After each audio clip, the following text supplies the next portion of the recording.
ओम शांति। आज की मुरली है 14 जुलाई 2021।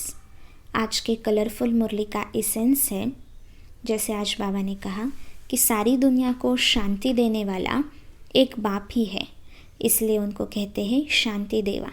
तो प्राइज़ भी एक बाप को मिलनी चाहिए।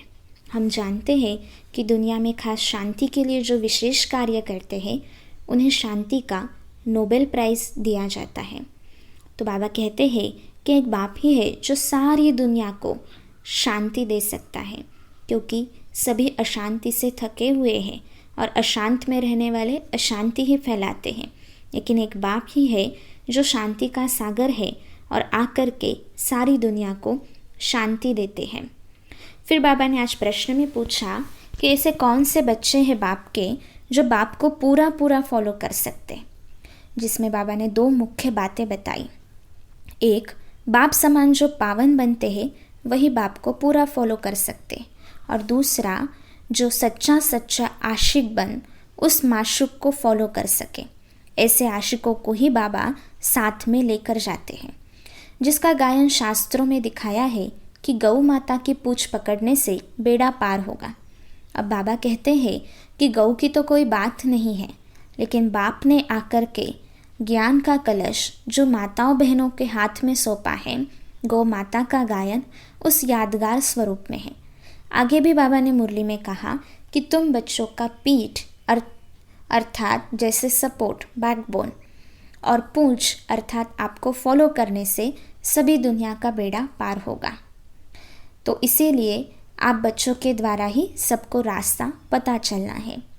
फिर आगे बाबा ने कहा कि प्यार से हम बच्चों को आपस में रहना है।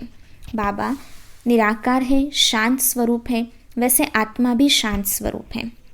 फिर आने वाली नई राजधानी के बारे में बाबा ने कहा कि दिल्ली ही कैपिटल बनेगी, परिस्थान बनेगी।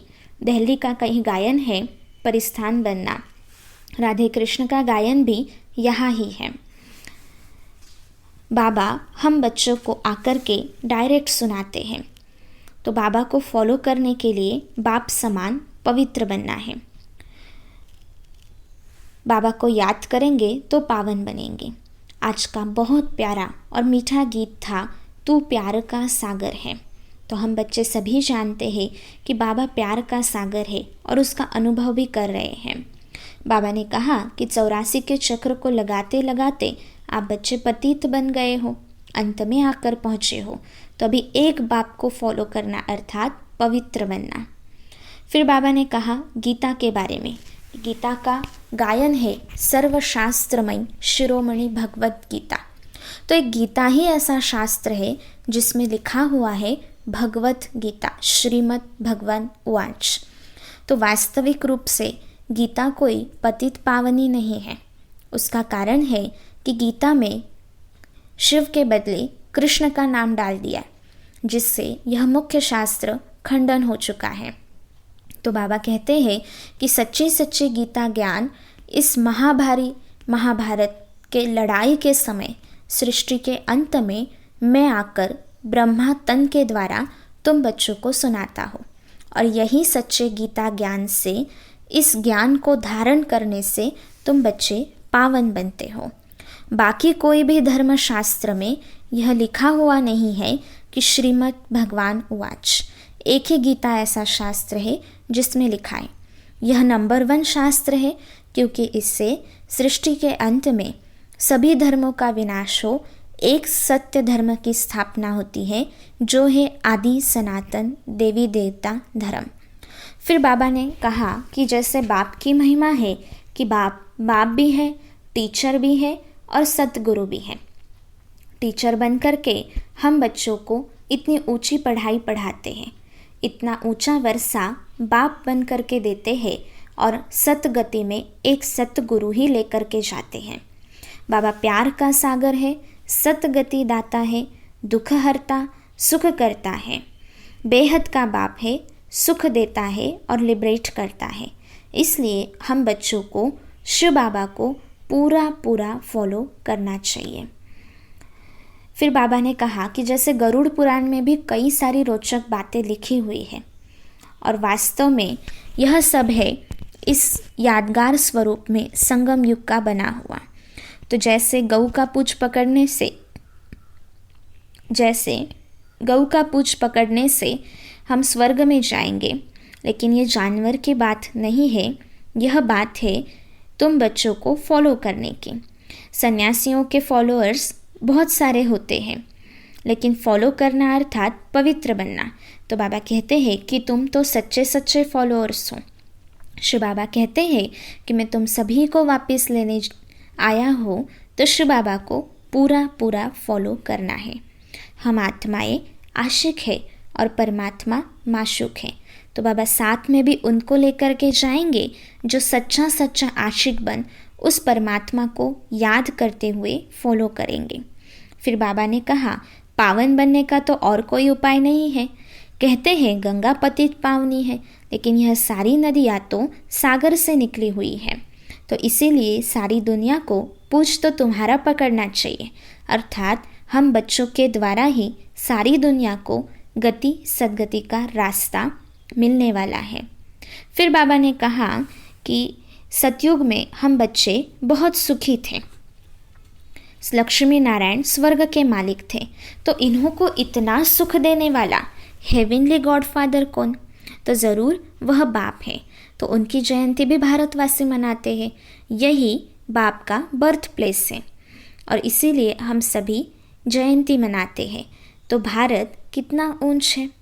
फिर बीच में बाबा ने हम बच्चों को ये भी कहा कि सर्व को शांति देने वाला, सर्व का दुख हरता सुख करता अगर एक बाप है तो वह कितना प्यारा है।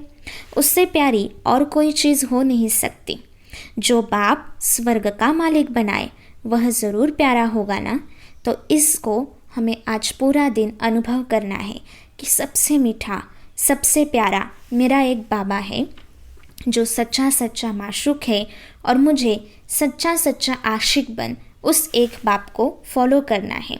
तो उसी याद से हम तमो प्रधान से सतो प्रधान बनेंगे और साथ ही में शांति धाम में जाएंगे। फिर बाबा ने धारणा के लिए आज कहा कि मैं आत्मा भाई भाई हूँ, यह पक्का करना है जिससे स्वर्ग का वर्षा मिलेगा। बाबा जैसे बहुत प्यारा ते प्यारा है, ऐसे प्यारा बनना है। बाप समान पावन बनकर बाप को पूरा फॉलो करना है। बाप के साथ वापिस शांति धाम में जाने के लिए पावन पवित्र ज़रूर बनना है। फिर बाबा ने आज हम बच्चों को वरदाता बन, सतगुरु बन बहुत मीठा वरदान दिया। याद के आधार द्वारा माया की कीचड़ से परे रहने वाले सदा चेयरफुल भव। बाबा ने कहा कि कोई भी बात सामने आए बाप के ऊपर छोड़ दो। जिगर से कहो बाबा तो बात खत्म हो जाएगी। बाबा कहना ही और दिल से कहना ही यह शब्द जादू का काम करेगा। माया हम बच्चों को सबसे पहले बाप की याद भुलाती है। इसलिए बाबा ने इस बात पर अटेंशन खिंचवाया कि कमल पुष्प के समान अपने को अनुभव करते हुए माया की समस्याओं की कीचड़ से सदा परे रहे। तो किसी भी बात में हलचल में नहीं आएंगे, सदा एक रस रहेंगे और हमारा मूड सदा चेयरफुल रहेगा। तो आज पूरा दिन वरदाता बाप से मिले हुए इस वरदान की अनुभूति में रहेंगे और बाबा शब्द की जादू को अनुभव करेंगे। फिर स्लोगन में बाबा ने कहा कि पवित्रता की धारणा और धर्म को जीवन में लाने वाले ही महान आत्मा है। तो इस प्रकार से आज पूरे दिन में हम सच्चा सच्चा आशिक बन उस माशूक को पूरा फॉलो करेंगे, संपूर्ण पवित्र बनने का प्रयास करेंगे और साथ ही में जैसे बाबा ने कहा कि सभी के साथ प्यार से रहना है, शांति से रहना है, बाबा शब्द के मीठी जादू को अनुभव करना है। तो इस प्रकार से इन सारी बातों को ध्यान में रखते हुए आज की मुरली को हम सभी धारण करेंगे। अच्छा, ओम शांति।